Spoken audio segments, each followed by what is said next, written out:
Mama, I have poop. We are mildly crushing it.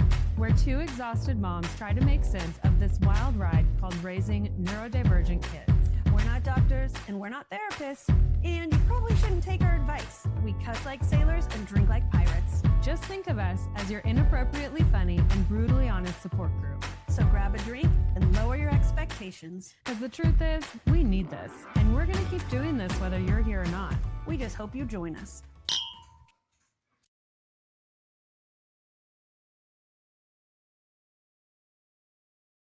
Hi, everybody, and welcome to another episode of Mildly Crushing It. A few things for those listening and watching. We are at my house today in the living room on my floor set up. I've got my daughter running around wild, so you're going to probably hear some jumping, some iPad coming in. We're going to try to contain it as much as possible, but bear with us. Our times to record are very limited, so that's where This we're is at. what we got this week. Yeah, my husband's about to walk in the door, getting back from a work trip, so I'll probably say hello. And then I told him, be quiet when you enter the house. Shut the fuck Poor up guy. and don't walk, okay? Oh, poor guy. I know, he's like, okay.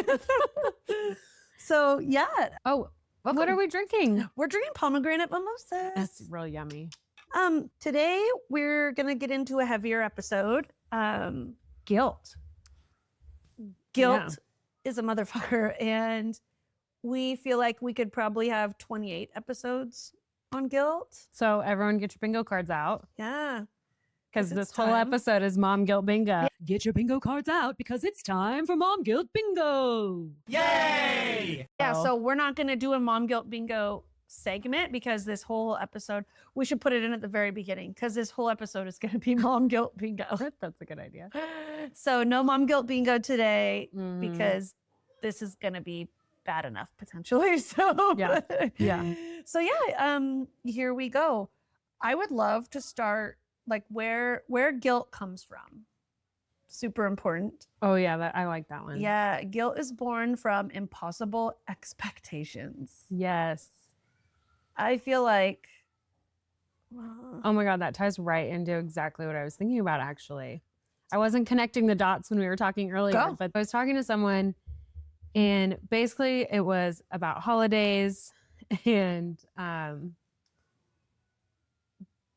you know, having neurodivergent kids and neurotypical kids, and basically doing the things that make each of them comfortable and trying to show up for both of them and family.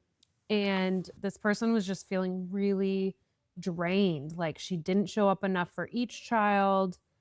And then the pressures from family expectations, like opening gifts, taking family photos, all these things. it's too much. And then basically just leaving, just feeling super drained. And I got to thinking, like, there was so much guilt. And at what point do we turn our guilt into advocacy? Because that person did everything she could in that moment.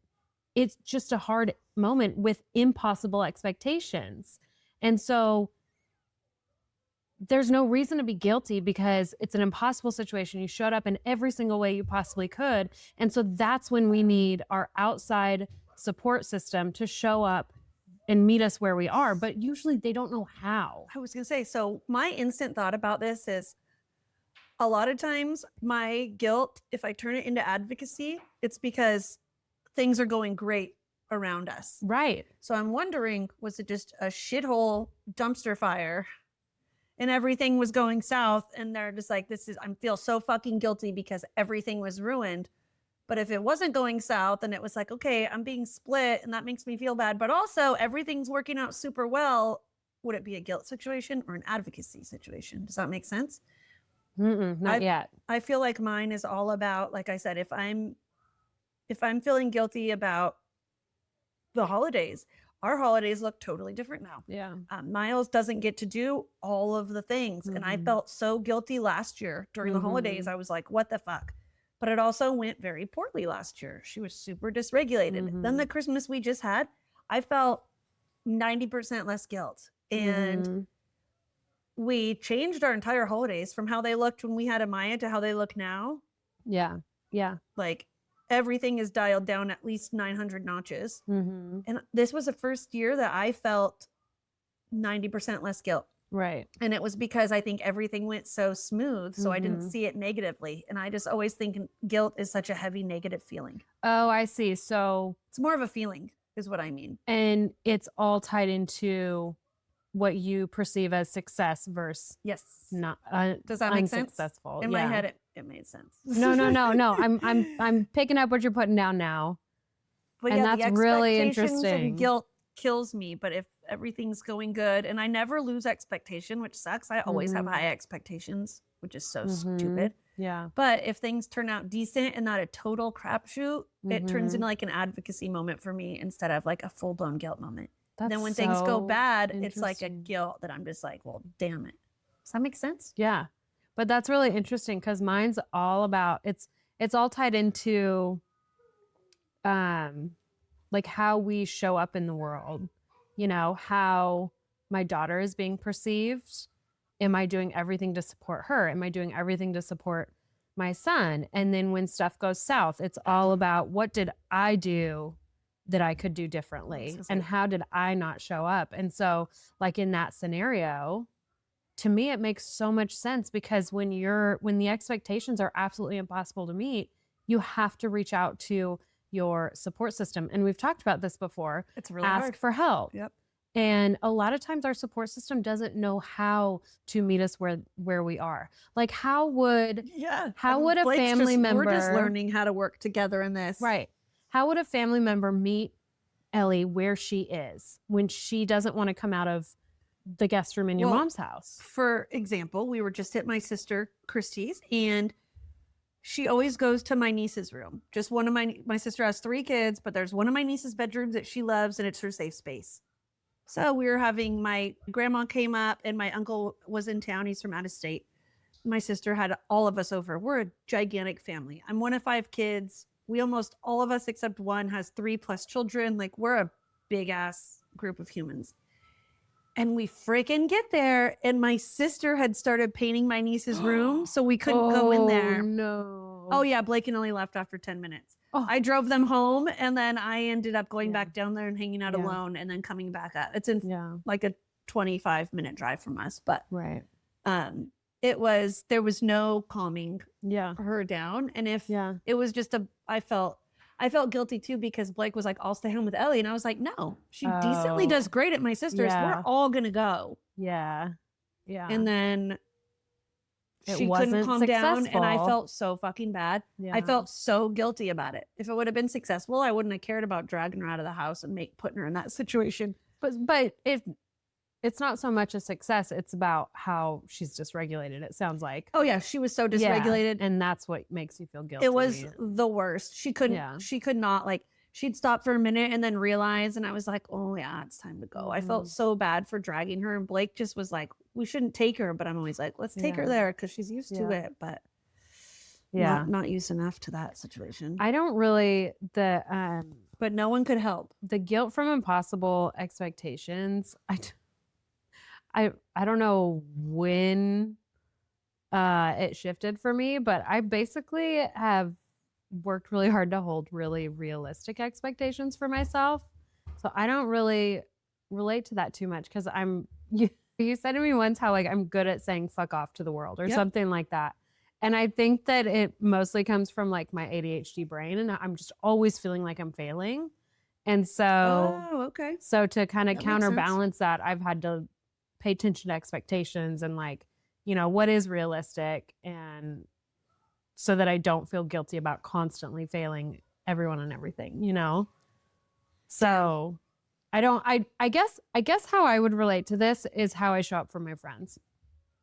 And that feels like, damn. I know that feels like an specific. Great. Thanks a lot, Morgan. I know, I'm sorry. No, we need to go down that road. I've been wanting to talk a little bit about relationships, and this is a good way to talk about a friend standpoint right now. That to me feels like an unrealistic expectation of living this special needs life and showing up in every possible way that we can for our kids and our families and our households, and then also have really healthy, meaningful friendships outside of that. And we're lucky that our friends are Are fantastic. understanding, but it doesn't mean the guilt's not there for not showing up as a good enough friend. I have guilt about that. And Yeah. I didn't even think about it until now. So thanks a lot. You're welcome. I came in this episode and I was like, is this going to be guilt about being a mom?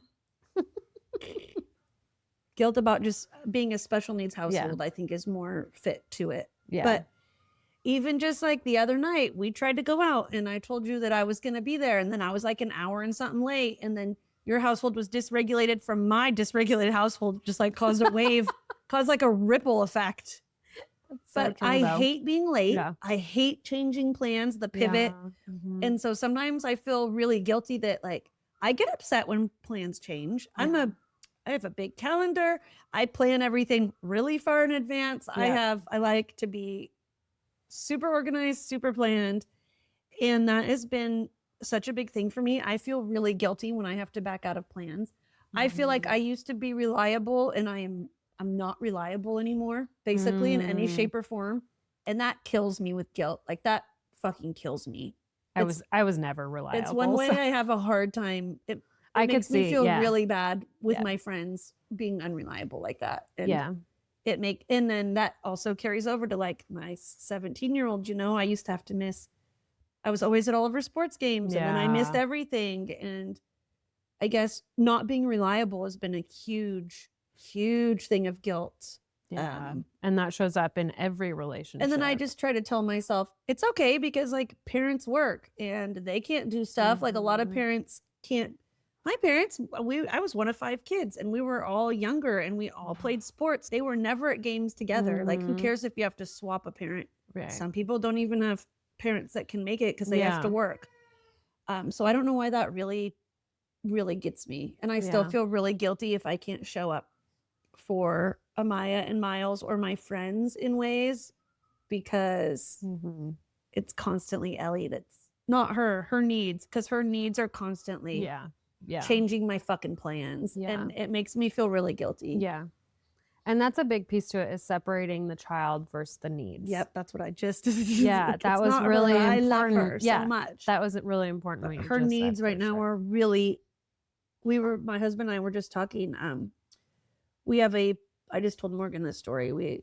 It's a sick story, but we have like a pony wall upstairs, a half wall, if anyone knows, a pony wall it's called. And it looks down into the stairwell from our 2nd floor. And Ellie's older sister found her up on her knees on that. And that was a really disgusting feeling because she has no concept of getting hurt or what's going to hurt her at all.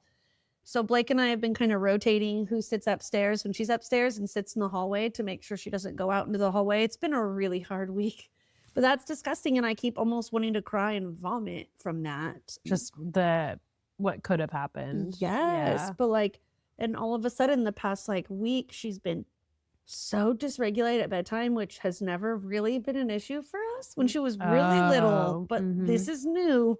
Welcome to my Usually she can fall asleep, but then she wakes up at 11 or whatever the fuck she wakes up. And that's when the issues start. But this is like screaming, crying, not able to calm her down, just wants ridiculous things that aren't options. Just like, I don't even know what's going on. Last night I was like, holy shit. And then she asked for a night chocolate and I was like, here's 2. Please sleep, my sweet girl.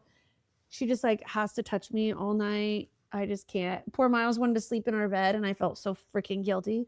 I was like, you can sleep on a bed on the floor, but Ellie's gonna get up and come in here. So you can't sleep in here. It was fucking, we've been having a rough time in the house. And I've been feeling really guilty because my husband wants a date night and to do things. And I am fucking glued to Ellie right now. Right. And it's exhausting. So I feel like I'm in a heavy grief cycle at this exact moment. Yeah. Because you're transitioning. Is she leveling up? She's leveling up fucking again hard. Didn't we just level up? Right? That's what I was thinking. It feels like yesterday. I know. It's making me, I'm really sad about it. This is a weird one because she's just really big and it's just hard. I feel like the bigger she is, the harder it is to contain her. And so are you experiencing guilt from grieving again? You know what? I don't think so. I honestly think right now, I know because I always am big on, I feel like and it's well known, I am always in this perpetual grief that I feel like I cannot get out of, and I still don't know how to do it. And I'm like, come the fuck on, wake up, like smack myself in the face already. It should be not this extreme. But I just feel extreme guilt right now. Massive guilt that she's actually taking away. Her needs are so intense right now. Oh, yeah. That I don't have time to sit on the couch with my husband. Right. I don't have time to do shit with Miles. Right. It's like, come in my room for 20 minutes. And I'm like, can't. Yeah. Sorry, Ellie might jump off the fucking staircase. Right. Right. So hopefully by early next week, that will be fixed and closed off. And that'll be some relief that we'll get. But like, she's dragging bar stools to the door locks and stuff. It's just, we're really having to watch her even more. And I feel like I've done everything in this house to make it kid proof. Yeah. Oh, and yeah. So she's just taking a lot of my time, and her needs are taking a lot of my time and patience right now. And it's hard. And I feel guilty that I'm such a monster, I guess, right now. Right. It's, I'm having a big war in my head right now about it. Right. We're in I mean, I don't know. I feel like we're always saying we're struggling right now. I know. True that. I do good for like a week, and then I'm like, we didn't even film that week. Well, we've said this is like therapy it's for every us. day. Right. It's like some days are really great, and some days are really heavy. And it's funny how I can be having a great day, and then 6 p.m. hits, and I'm like, that was the worst day ever. Right. But it's because I really think it's just because our emotions are so, like they say, our stress is so, we're in fight or flight so hard that like constantly, any tiny thing makes us super happy. And then like we had ice cream at the zoo, and I was like, that's the best day ever. Yeah. And then she screamed to sleep, and I was like, this is a fucking worst day. And it was the same day, like 2 hours apart, you know? Right. Right. I just feel like I'm dramatic. And also that constant state of fight or flight stress on our bodies helps the scales tip emotionally to either really happy or really sad within a drop. So and people tend to talk about the heaviness and negative parts. Like I'm not gonna be like, oh my god, Morgan, guess what, today was great. I know. We just like smiled and kissed and snuggled all day on the couch. That's what I said. This is like therapy for us. So no one goes to therapy to talk about all the good stuff. Yes. So of I course, hope you guys know that. Yeah, we do think there's lots of good, but yeah, I don't know. Right now, my guilt is that my husband and I really struggle in the wintertime. Like we thrive in the summer, both of us, like that. Everything we do is just our love language in the summer.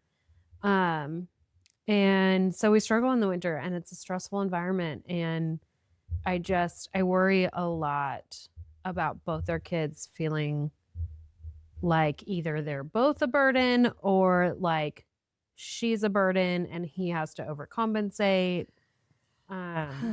Just because we're both just so stressed, and I don't know, it sounds terrible. I hate even saying that that's a possibility. I hate myself that that's even a possibility that they could be feeling that, but that's the truth. That's where we are, and that's a big guilt. Yeah, that one's really weighing on me right now. I feel like the guilt in a household, like when our household gets rough and I can see everyone's dysregulated and it is not a pleasant home to be in, not because of Ellie, but because of her needs and special needs and what that has done to our household when we level up and things. And so we troubleshoot a lot with ABA, and then sometimes I'm a big ABA believer and fan. I know it's controversial. I've said that before. Whatever. It's life-saving to us. So when anything big comes up, I'm always texting our team. And then we do a meeting and we troubleshoot. And then I'm like, what do we have to get done? And then I feel fucking guilty because sometimes I know there's things I need to do. Hold, please. Oh my gosh. That's the poop doorbell. Yay! Yay! We'll just listen. Yeah. If we hear her running, we're good. It's when she gets silent is when she hits the fan. Same in my house. Go figure. Silence. Do you know what I heard when I was pregnant with a girl? Everyone was like, oh my gosh, girls are so easy. And when liars. but the whole thing was like, oh, when my boy gets quiet, I have to go running. When my girl is loud, I have to go running. It's so the opposite in my house. That's funny. When Harvey's quiet, he's chilling. He's hyper focusing on Legos. Same as Miles. Yeah. And then when Ada's quiet, oh my gosh, I'm like the panda meme. Have you seen it's like kind of old. The panda who's Ask sitting there yourself if like I've seen this. shut up, I know.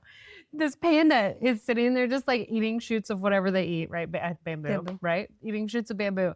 And then all of a sudden it's like, oh my God. And like turns around and tends to the child. Like she forgot she's a mom. Oh my God, I'm so dead. That's my poor little ADHD brain when my daughter's quiet. I'm like, oh shit, she's quiet, And I'm then so like the dead. house is burning down and Basically, right? Yeah.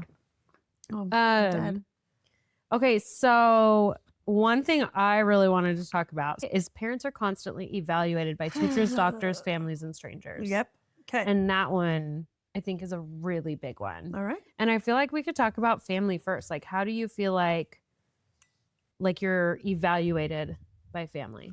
Honestly, my immediate family, they like after that happened at my sister Christy's house, like I said, we were there. Well, we were probably there for not 10 minutes. We were probably there for a half hour. I was trying really hard to be able to get her to calm. And then I let her like eat her lunch I packed and she wouldn't calm down.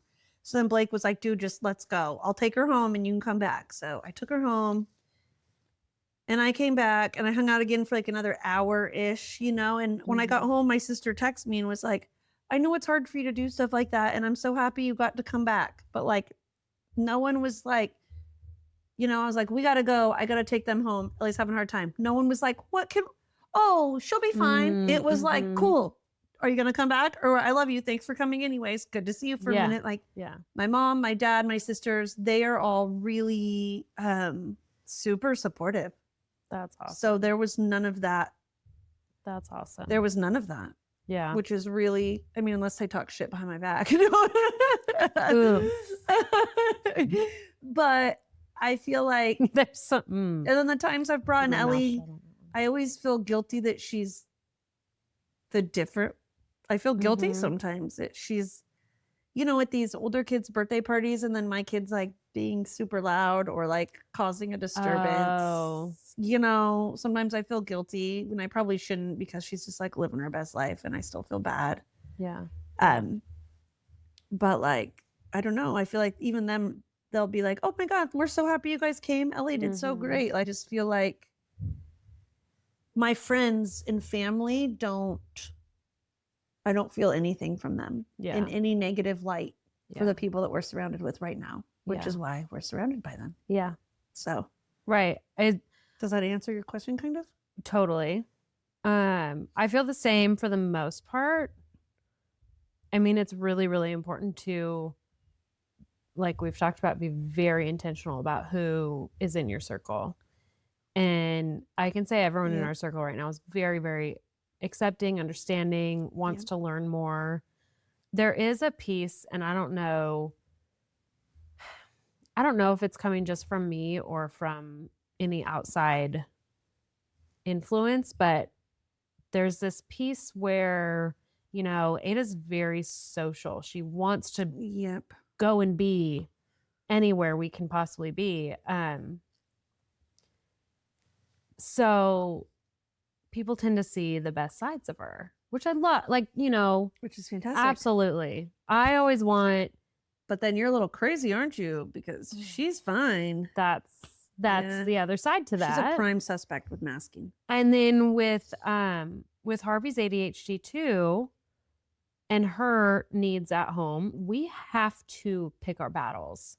I've talked a lot about her standing up and bebopping around at the table, but she's at the table. That's good enough for me. The fits here and there. And I tend to Harvey, Harvey's sitting down on the couch like, Mommy, bring me some water. And there's a lot of times I'm like, bro, get it yourself. I'm busy, But also there's other times where I'm like, God, this is one time I can do this, help him. I can tend to him. I can connect with him in just a slight, for just a slight minute. Just doing that. Right. But that sort of stuff then is perceived in negative light when someone else sees that happening. Nope. And so it's like, you're babying him. Right. It's like, no, I'm just giving him that minute of connection because I don't fucking get that. Yeah. Anywhere else. Right. Anywhere else. So you're going to take that, not feel guilt. You're not going to make me feel guilty for giving him Right. the tiny fucking bits I can give him, which are Right. basically non-existent. Yeah. Yeah. Makes So, sense. like I said, I mean, you know, everyone in our circle, family wise, is amazing. And like I said, always trying to learn more. So maybe that's just coming from me and like my conditioning, but that's definitely somewhere I struggle is like our parenting style in the outside world doesn't look Oh man, you know, people think we're raising spoiled brats, but really we're just meeting children's needs. Needs essentially is what it comes down to. So. right. Well, and you know how it relates to this episode is the glass sibling, because it's like I don't know if the outside world will ever truly understand what it means to meet a neurodivergent child's needs and and the difference between doing that and not doing that. I don't know if the outside world will ever truly understand that, no matter how hard they try. I don't think so. Which I respect that. I appreciate that. But that's something that it's a lived experience. It's really is a lived experience. Hi, you want to come say hi real fast? Nope, don't touch. Come here. Come here. You want to come say cheese? Come here. Let go. Let go. Come here. Let me show you. Come here. Oh, you're so cute. Look, say hi, everybody. I'm Ellie. Can you say hi to the camera? Hi, I'm Ellie. Oh, say nice to meet you. Okay. I love you. Go play. Woo! That's adorable. So what I was saying though is like I can push aside other people's opinions with how I parent my daughter because it doesn't matter. I don't think there will ever be true understanding there by anyone who doesn't live it 100%. anyway. So that doesn't matter to me. That makes sense. What matters to me is the way that I parent my son due to the needs of my daughter. Oh, damn. I didn't even look at it that way. So and thanks. that is hard because I don't have, well, obviously I've talked a lot about my guilt about not showing up for him enough, but I don't have guilt about the way that I do show up for him until I let someone else's opinion get in your head when we're out in public and I'm parenting him. You know what I mean? Yep. That to me is like, I see, that's why I feel like we were just meant to be for this, but I feel the total opposite about that. I don't feel anything about how I parent him in public. And if anyone has anything to say about that, I'm like, go fuck yourselves. But for some reason, I get offensive with Ellie. I feel like strangers often judge and stare, and that really gets me going. But I don't ever feel guilt from it. I feel anger. If anyone's judging me outside of the home for how I parent, I'm literally, I'm the one that throws that around. Fuck you, she's special needs. I've said that more times than I can count to buttholes judging me in public when she's laying on the floor. Do you say a few? Oh, I've said fuck you to several people. Yes. Fuck you, man, she's special needs. And then I storm away and I'm like, oh, I look like parent of the year. My kid's like throwing a fit from what they see, throwing a fit. And then I'm like, fuck you, motherfucker. It's parent Fuck of the year you, to she's me. special needs probably more than one hand of times. I love that. But I can't help it. It's just like, don't make me feel guilty for what I'm You're sorry, standing up for your child. I'm sorry you're uncomfortable with how my child is acting. With how my child's making you feel. Fuck off. Yeah, I don't care at all. So I don't feel guilt from everybody else like that. Like nobody else causes me guilt like that. All my guilt is inward and the things I'm casting out. Well, so like I said, so it's not, I don't feel guilt when Ada's acting out. It's just with Harvey. It's when Harvey's acting out and how I show up for him. That's when I'm like, I can feel does it make the you outside. feel like less of a parent? Like how does that make you feel? I can just feel the opinions. And oh, okay. See, we block out the outside and let the outside in like totally different ways. Which is just most of the time I'm like, I don't give a shit how anyone thinks of my parenting. But Harvey gets you. Maybe I'm just like, is it because he's overly not special needs? sensitive? And I was gonna say, is it because, like I said, well, he has ADHD, so I have to parent him differently. 100%. Yeah. So like, there's that, and then he's the glass sibling. He's just always getting the leftover, and so when I can have a chance to not just give him the leftover and really show up for him, I try to, and that just is not always people that it's just not always convenient for everyone else. That's what I mean. You shouldn't feel guilty because of other people making you feel guilty like that. Yeah. If your guilt is inward and caused from you and your thoughts, that's fine. Guilt is a natural part of life that's not going to go away. Right. But we need to try to learn somehow to block out the guilt that it's caused by other people making us feel guilty. Does that make sense? Which I feel like I've done pretty good with. I don't feel guilty I've done a lot. great with Ada. I feel pretty good about that for the most part. I'm just never proud of my, like I feel really guilty right now. We just did the special needs. I feel like a broken record sometimes, but I know not everyone watches all the episodes. So we had our special needs assessment, and I felt like a guilty dickwad because so honestly, a main concern now that Ellie has a really good schedule now. She's home more than half the time, basically, I would say. She's at school for 12 hours a week. And so she's her behaviors and everything have gone way down. But I just like want her to go to school more because, and I feel guilty for that, but like I get no time anymore. Right. And it's been I was talking to you about this the other day. It's a really hard adjustment. And I feel really guilty feeling those thoughts because it's what's best for her is our setup, but it's probably not best for my mental health. Right. But I can never I feel guilty for even feeling like that way at all, And then we get the assessment back and he called me out and was just like, one of my main things is that people look at Ellie like she's crazy and she doesn't have any friends. And he actually made me feel a little guilty for my thoughts because he was like, I don't mean to call you out, but I'm going to call you out. These are your own insecurities and your own thoughts. She's oblivious. You got to get on board. And I was just like, yeah, wow, way to make me feel. If you guys, I know some of you not watching, my eyes just popped out of my head when he told me that. But I just feel like that was the closest brush with someone making me feel guilty, but not purposefully. Well, and like that's a really valuable piece of advice. Yes. And I was like, thanks for slapping me in the fucking face. Right. It made me feel honestly like a big rush of relief. Right. But I feel guilty when I'm burnt out and I feel like our household is leveled up and I'm too tired to implement new things. And I've just been having a really fucking hard time. And the guilt has been weighing me down and just like weighing down the entire household right now. Yeah. So that's been really fucking rough, I feel like, for us. Well, when we live when we live a constant line, like trying to toe the line of advocacy where we like, I'm sorry, you guys, that's Ellie.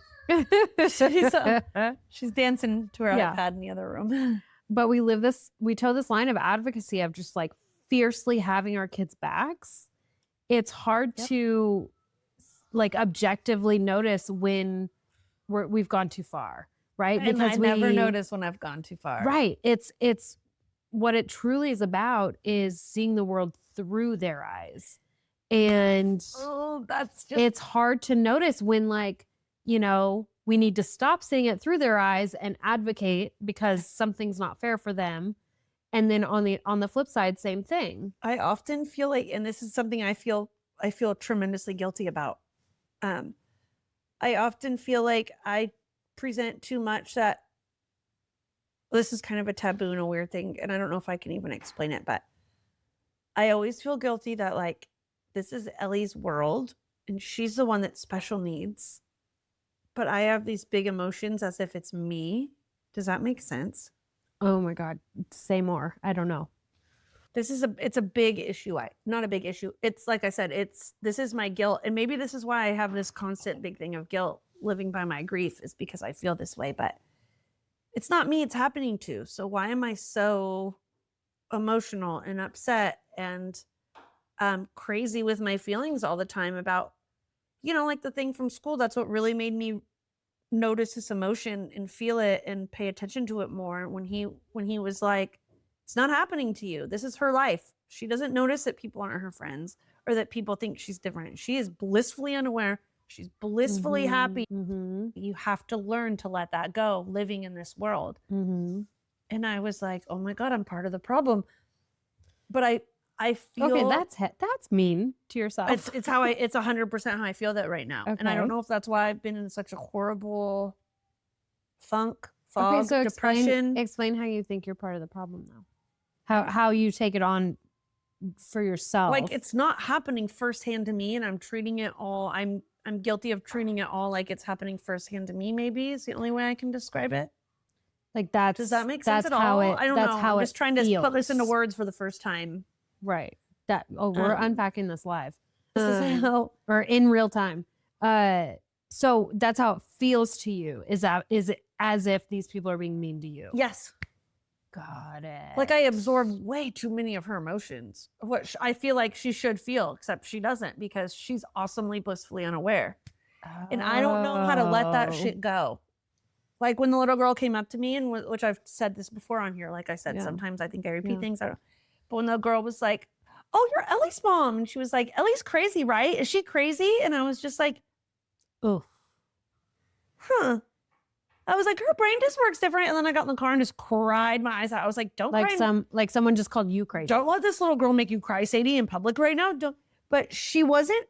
She literally was just like, "Hi," like this cute little thing. Yeah. And she's Yeah. honestly one of my favorite kids. I haven't seen her at Yeah. all like this year, but I was just like, "The fuck." Like it just like someone just It called you hits crazy. me as if someone was talking to me like that, like, "Sadie, Yeah. you're crazy." Right. And I don't know if it's because she doesn't feel her own emotions or can't express them strongly enough to where I feel like I've absorbed them. I don't know. It's something fucked up, probably. In my head, it is. It's just a mess. It's a fucking mess of emotions, and I don't know whose emotions are mine, what are mine, and what are hers, if that makes sense. Well, that's really interesting. What you're explaining is like a very typical codependent relationship, but it's not typical because she's not typical. And so how does that? Maybe that's what it is, and I've never been able to label it. And all I can say is that I just have this. It's guilt. I just feel so guilty that I can't. Maybe not. I don't know. I don't know what it is.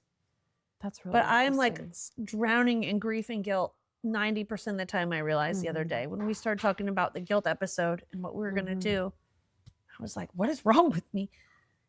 It's just this heavy. I always thought I'm living in this grief, and then I realized there's so much guilt behind all of it, but I don't know how to stop it or change it. If that makes sense. Yeah. I don't know. I feel like I feel guilt for a lot of things. And maybe that's not healthy or normal. But it is very different, right? Because, we've talked about Ada being aware. She is aware of her surroundings. She's aware when someone looks at her differently. She's aware when someone says something mean to her, so she does have those feelings. So I have feelings of like, I guess that's when I kind of go into anger a little bit, which we've talked, oh, I'm going to give away a cocktail confession. Are you okay with that? Yeah, go ahead. It's still going to be fun to unpack in real time. But one of the ones that we got was like, I wanted to throat punch a 9-year-old. Like that's kind of, I get in the car and I'm like, I want to throat punch that kid. Yep. And then obviously I talk myself down. Like they don't know any better. It's like it's not that child's fault, but like when a kid is mean to my kid, those are the feelings I feel. Is massive mama bear mode. Yeah. So that's really interesting because I take it personally, I guess. Ellie doesn't feel that. And so you feel it for her. Damn, maybe that's what it is. And so how the fuck do I disassociate that in a healthy way? Right. You're right. Maybe I'm just absorbing. I feel like I just absorb her emotions, maybe. What you think she should be feeling. Yes. And that's what I have to let go of. And when that person I know from Glen Paul said that to me, like, hey. Yeah. Right. This is you, not her. Yeah. This is like, I guess I just have to learn to, I have to work on that somehow. Well, that could be a lot of, and I don't know. I'm a believer that like a lot of this life is just perpetual grief and gratitude. Just every day, all day. That's my favorite thing ever. Yeah. The perpetual state of grief and gratitude. It's just a way to nail this on the head. It is the only way to find neutral. Is to have somewhat of a balance between grief and gratitude because there's not really ever in between zone. Like it's I one said, or the it's other. up and down, constant. And I often feel them each like 8 times in one day. Right. But what I'm saying is I wonder how much of this grief you're feeling is you taking on the sadness she should be feeling, Probably too much. you know, rather than like what this means for both of your lives and, you know, all these things. Perceiving the outside view of your child and taking that on too much. You know what I mean? Like more than she's taking it on. This went way different than I thought it was going to go. Oh my gosh. Our episodes always go they take a hard left almost I was always. not expecting to unpack my life today. But I guess it was what I needed to hear. Girl, I'm getting so tired of me being preachy on our episodes. I need it today super bad.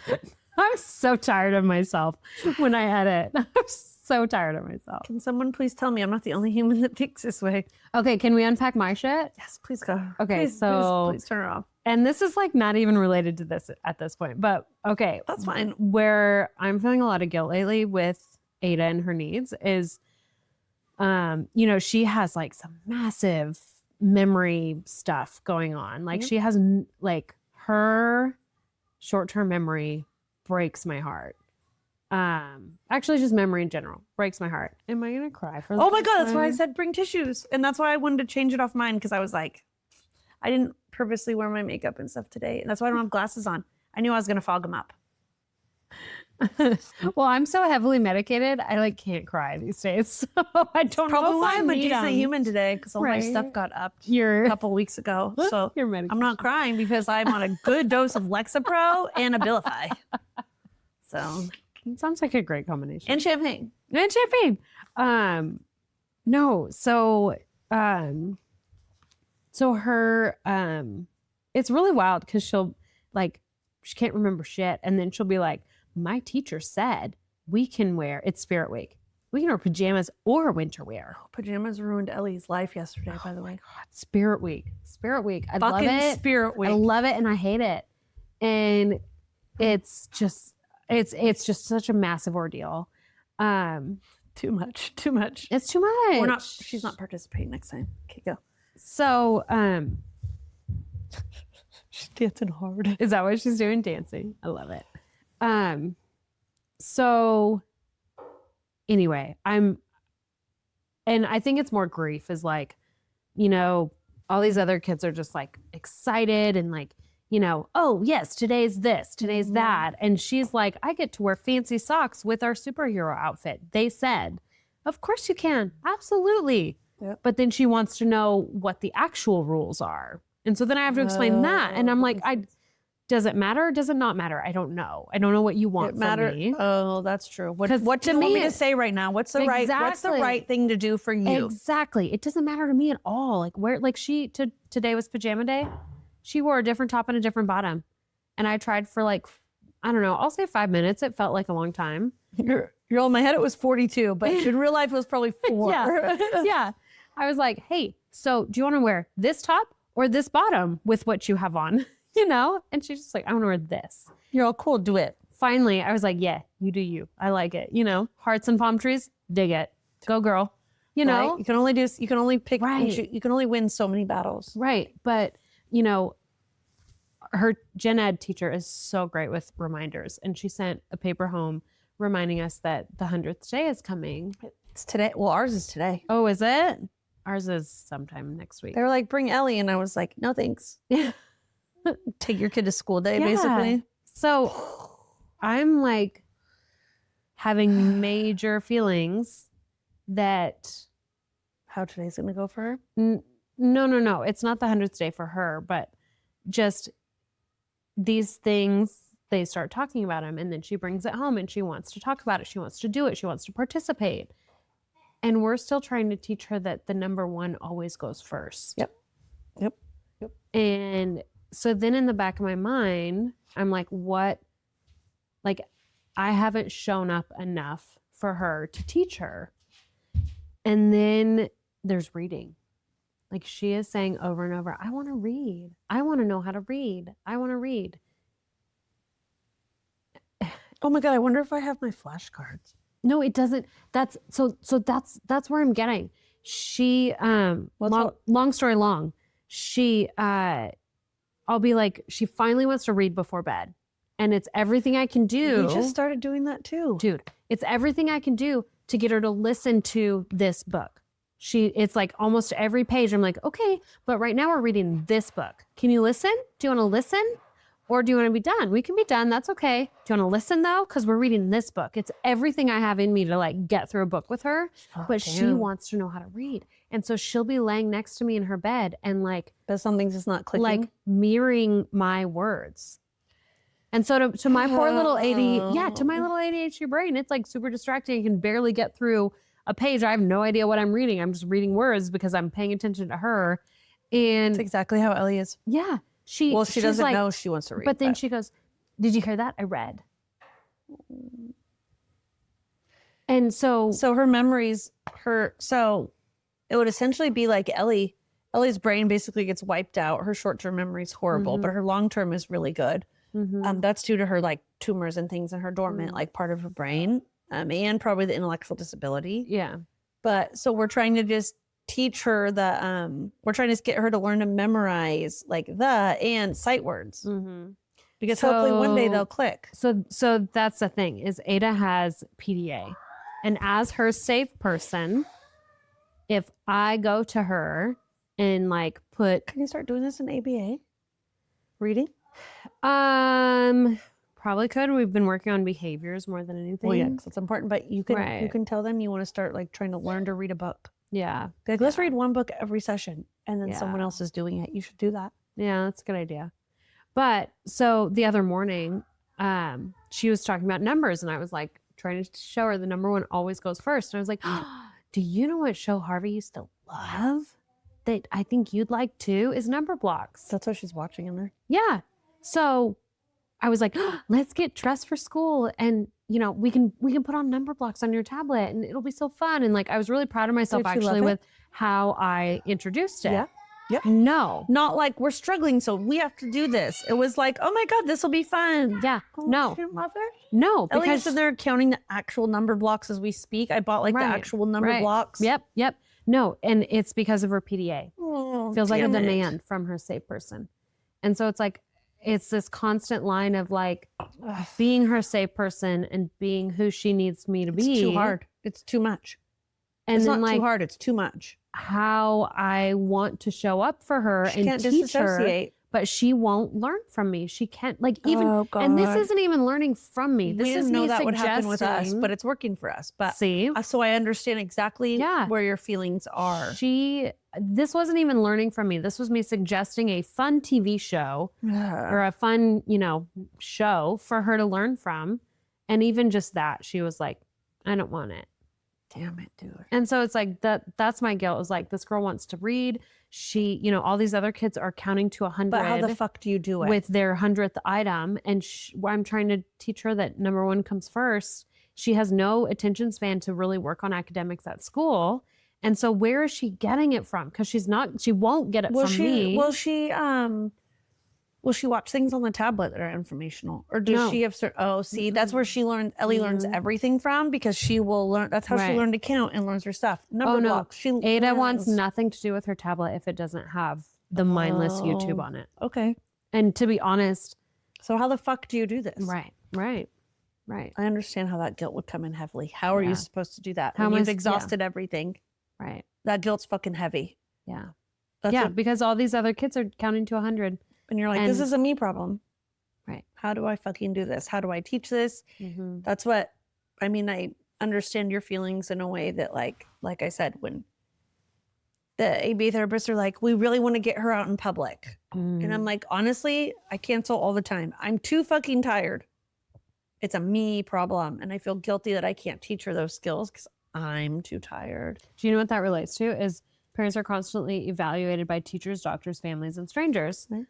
And so our capacity is constantly up for judgment. I must say though, I love them, and they don't put 100%. Pressure or judge me, but they're like, let's get her in, let's do an outing every Thursday. And then I'm like, yeah, let's do this. And then it's Thursday and I'm like, I'm fucking tired in my house. My laundry's up to my boobs and like, fuck leaving the house. Which brings it all around back to my guilt for when I'm Right. tired, the whole household suffers. And how do you overcome that guilt? Mhm. Is there a Yeah. way? Yeah. Or do we just live with fucking guilt forever? Guilt and grief? Do they kind of like coexist? Like, do they live together? Are they basically like the married ones and then our That's gratitude actually is over here? right. So we have our grief and gratitude, but then it's like guilt woven in with our grief. That's a good question because I've noticed that today for the first time ever. And like how we unpacked it is like some of your grief is Guilt. actually her grief. What you think is her grief. Codependence. Yeah, you blew my mind. Now I have to like. Which don't unpack that in a negative way because like I said, what you were explaining is a typical codependent relationship. Yeah. But she's not typical. So the How do I do that? codependence, right? The codependence between child and parent are not going to be the same in all the books and all the things. And so don't then bring in more guilt because you are trying to unpack codependence. You know what I mean? Give yourself lots of grace there because it's not a typical situation. Yeah. But that is a good question because like everything I just explained is like, I have guilt because I can't seem to figure out how to teach my child in a way that she's receptive to. Ugh. And then I also have guilt because she's not learning these things. Which is so crazy. I have to grief. Me. I have grief because she's not learning these things. Guilt because I can't teach her these things. So maybe they are It's not great. It's not crazy to me. It's just so different than what I feel and think. That's what's crazy is that we're both special needs moms, but we have such different experiences. But yet, like here we are on our metaphorical couch, and yeah. No, that's true. It's nice that we can still, relate and talk about this whenever they're totally different. Well, we see each other so much, and yet our experiences are so different. Which is so crazy. Yeah. But yeah, maybe guilt is kind of wrapped up in grief. Hey, maybe they're intertwined. Maybe that segues us into there's no right answer, yet parents are expected to have one. Oh, that's fucking true. And that's really like what we're talking about is like, like Ada doesn't know that one comes first. And how do I teach her? There's no right answer. There's no right answer because you're trying to be her safe human still. Right. But how do you not feel guilty about that? Because you're the parent and like generally our role is to teach our children the tools and skills they're going to need to be successful humans. Which I realized I said PDA, but what that means is pathological demand avoidance. Oh, there you go. Pathological demand avoidance. Also, something autonomy.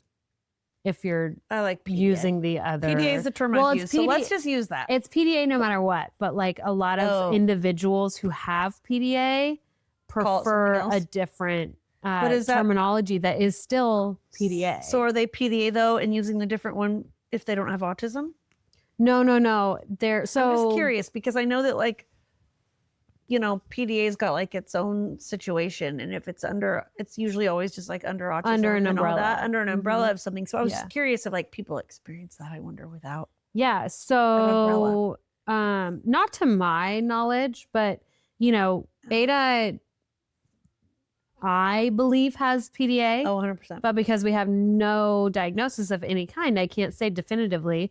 And then also PDA has been around since the early 90s, but there's no direct assessment criteria for it. And so there's a lot of doctors that kind of just won't even touch it because there's no direct assessment criteria. The first time I heard about it, I was like, you think she has what? I've never even heard of that. Yeah. So, I'm sure she has it. But adult individuals who experience it, who prefer to identify with the alternative acronym. Well, the acronym is always PDA, but the alternative words that align with that. No, they almost always have autism or ADHD. PDA is pretty unheard of if you don't have something else going on. divergent going on. Yeah, it's under an umbrella almost always. So makes sense. anyway, but that I didn't explain what PDA means. So there we go. And it's a constant line I'm trying to tell, being her safe person. And I always too like wonder, this is something I feel majorly guilty for. I always wonder how much of the problem I am with her stuff. Like, we've been told multiple times that the older she's getting, I've heard from multiple people now, I'm seeing a lot of OCD tendencies. And I'm like, great, go figure, fucking tack that on, you know, which is isn't fine. that part of autism? No. I mean, when you have autism, I feel like autism is such an umbrella that like 80 things can raindrop off of it. The way I see it is umbrella's your autism, and then the rain coming down is like pica, intellectual disability, epilepsy. right. Now we've got possible OCD. But yeah, I literally asked her ABA therapist, I was like, so am I causing this to get worse? Am I not helping anymore? Because like, for example, going to the pool, we get out. I yell at my husband, even getting out of the bath. I'm like, if you don't put the hair towel on first and get her hair up, she'll feel water droplets still. And then when she puts her robe on, she'll flip out and say she wasn't dry enough and she has to take the robe off. And then she's naked and doesn't know what to do, you know? So there's a whole actual order. She doesn't just wear a bathrobe and a hair towel after. There's an order and a way we do things. And then I'm like, getting to the point where she's been younger, so it's fine, but now she's getting older. And am I making things worse for her? That's been a really heavy, big guilt also I've been living in right now. What did they say? He just looked at me like, well, I think you're doing great because you're doing what she needs to exist in the world. And that is our goal with Ellie, is to make sure she can exist out in the world and not just in our home. Yeah. Yeah. And that was basically, she's just too young right now still, but we're getting old enough. And it's just, most people aren't diagnosed with OCD until they're the ages of like 10 and 12, roughly, you know, is like the estimate. But it's a really heavy grief that I have not felt, but I'm living in this moment, is that, am I doing things to fuck her up even? Like, am I doing things to fuck her up and not help her? Mm-hmm. Does that make sense? You know, it's intensify. So funny. Am I causing her a disservice now? Right. And not just meeting her needs. Right. That's been a really heavy guilt that has been weighing on me lately, that never weighed on me before when she was younger. And it's making me really sad about it. You know what's so funny is I feel that kind of in the opposite way, because Ada is very aware of other people. Mm-hmm. And she's been pushing the boundaries so much that I am holding a hard boundary with her as mom. And so I wonder, and it's very old school. I know it's up for judgment. Judge me all you want. I don't give a shit. But we listen and we don't judge. So it's, you know, I'm like, on one hand, I'm teaching her, like, when you do these things, the natural consequences are this. And on the other hand, the meltdowns and the, you know, the emotions that come along with that. Where do you go? What do you even say? Are much bigger. And, you know, and so I'm kind of like, on the other hand, am I making this worse by not feeding into it right now? You know what I mean? Yep. By letting her learn a lesson or not. I'm going to go check on her and then we can wrap it up, right? Literally, Morgan, you should buy her these actual number blocks. Uh-huh.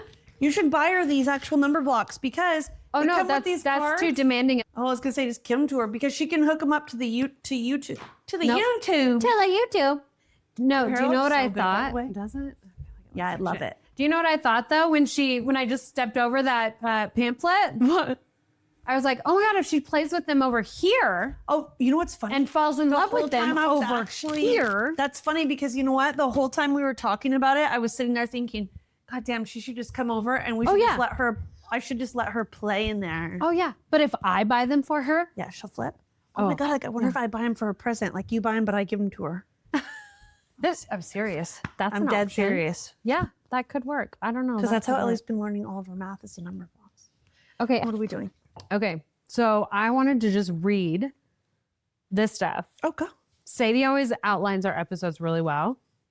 And there's some stuff on here that I wanted to just verbatim. We go off the rails, which we kind of did today. Yeah. But like we said, this is basically our living journal and therapy session with a friend. So Yeah. And champagne. Yeah, and champagne. So I wanted to verbatim read some stuff. I love this. Go, girl.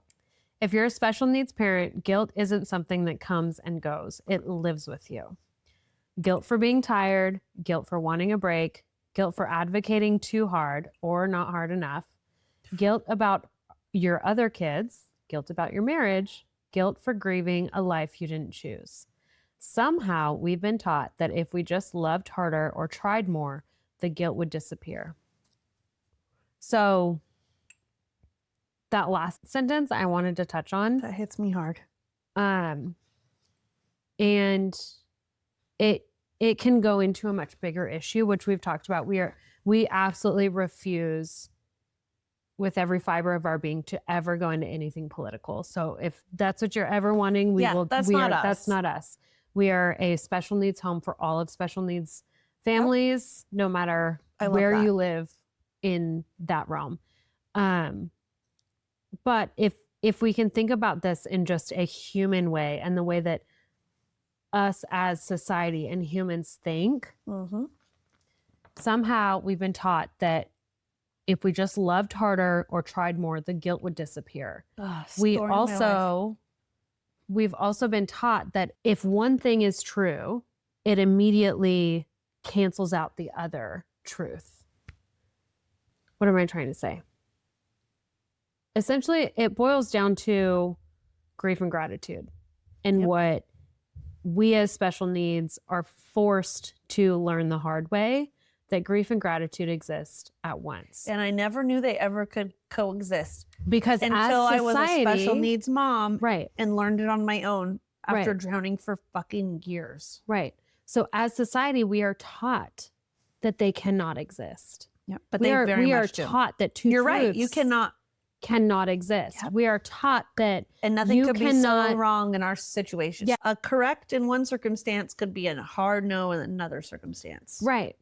And we are taught that if we believe one thing, then that is the rabbit hole we're going down and nothing else is true. Yeah, that makes sense. And us as special needs parents, we are forced to unpack that and forced to think critically and understand that so many truths can exist in the same world. Yep. And it's like society hasn't caught up to that yet.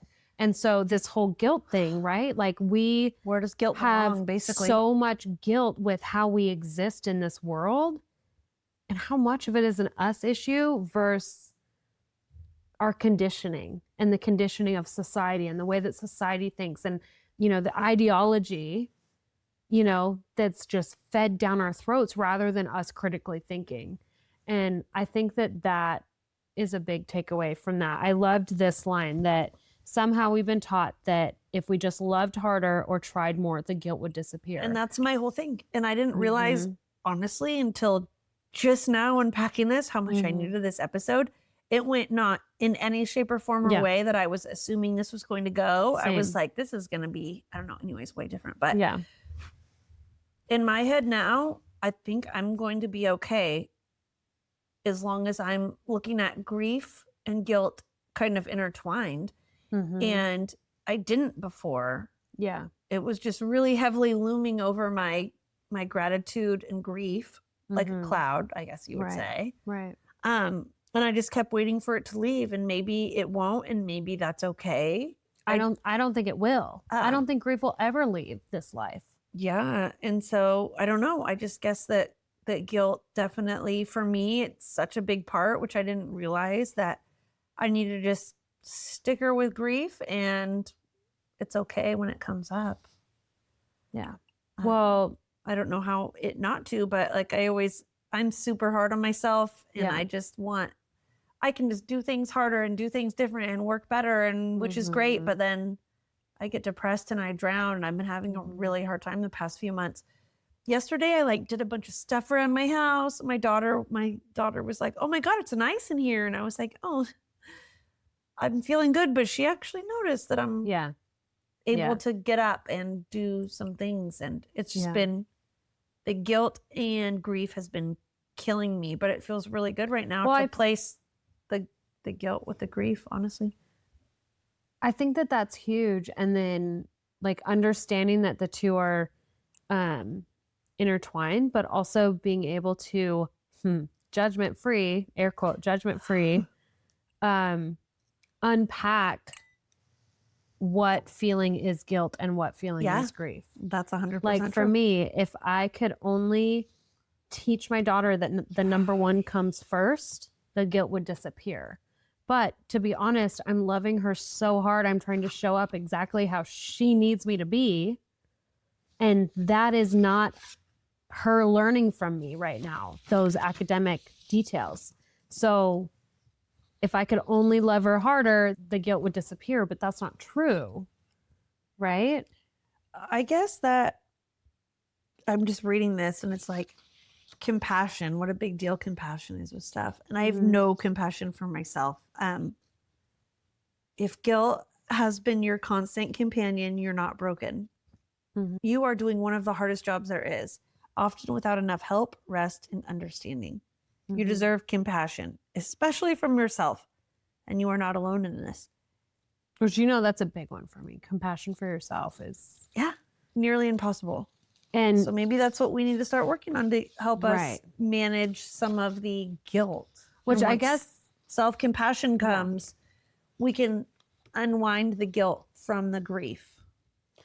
And I think that in this special needs life, when we're constantly put in front of these impossible expectations and we're doing everything we can, I think the only way to give ourselves grace is to allow two truths to exist in every situation. Damn it. That's good. That's correct. And stuff I never thought about. Well, because we're conditioned in society that can't be the case. So that's the only way to really, I think, give ourselves grace and compassion is to acknowledge you can have multiple, live with multiple.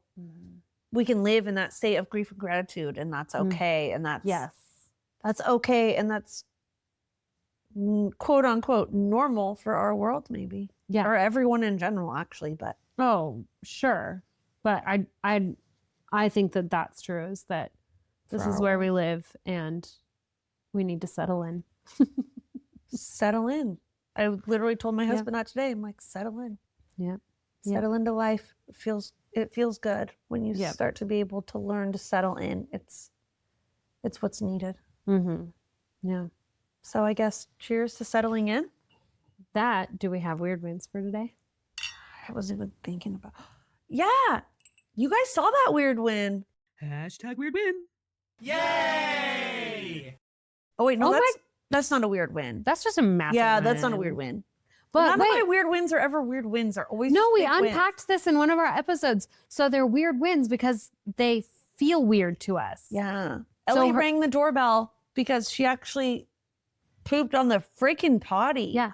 Yeah. Which we never ever do. I have a poop chart. Yeah. Recently we put up new signs and icons and hoping that she would like ring the doorbell after she poops in her room for us so we're not making messes. And that girl today, you guys witnessed it. Yes. Pooped on the motherfucking potty. Yes, ma'am. Go, Ellie, go. That's a huge weird win. We pooped on the potty, you guys. Yes. That is a weird win. Okay, my weird win's really simple. My daughter's obsessed with Band-Aids. And part of her delaying bedtime is she needs 17 Band-Aids. Stop it. But all just I love her. one at a time. Mom, I need another Band-Aid. Then you get one and then she needs one. Because we've had to move our entire lives out into the garage behind the... She lives like us. And I'm sure a lot of you guys live like this too, maybe. Behind the child lock, right? It's like this. Oh, Life behind okay. the child lock. Life behind the child lock, right? That's Episode idea. That's exactly what's happening in my head. I'm fucking dead. That is a great one. And we'll never forget it because it's on camera. We filmed it. Dead. But it's just meant so every time I open the door for the 17th time, I'm like it's the last thing I want to do. So my weird win is I've talked a lot about my Christmas onesie that I wear year round. Yep. Yeah. I've found the best purpose for all the pockets. Fucking Band-Aids, motherfucker. So now she's like, I need another band. I'm like, yep, okay, got it. Hold. Yeah. Yeah, it's like my little tool My bag. metaphorical tool bag is real, motherfuckers. It is real. It is on my body with one big zipper. Okay.